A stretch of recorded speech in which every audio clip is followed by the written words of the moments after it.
পাইছি রে। 1 মিনিট 21 সেকেন্ডের টিজারের ঝড় যেন সত্যি তুফানে পরিণত হলো।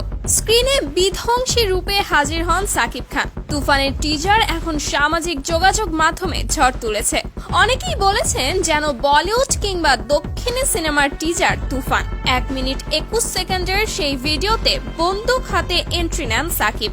এ সময় তাকে বলতে শোনা যায়, পূর্বের কথা মোতাবেক এখন থেকে পুরো দেশকে তুফানের হাতে তুলে দেব, পুরো দেশকে তুফানের হাতে তুলিয়া দেব। সে যা চাইবে পাইবে, যা করিতে চাইবে করিবে, আর এর ব্যতিক্রম ঘটিলে এরপরই অস্ত্র হাতে একের পর এক বারুদে তছনছ করে ফেলতে দেখা যায় সাকিব খানকে। এখানেই শেষ নয়, ভিডিওতে দেখা মেলে জনপ্রিয় অভিনেতা চঞ্চল চৌধুরীর। তার সেই বিখ্যাত সংলাপের অট্টহাসি দিয়ে বলতে শোনা যায়, খুব ভয় পাইছি রে।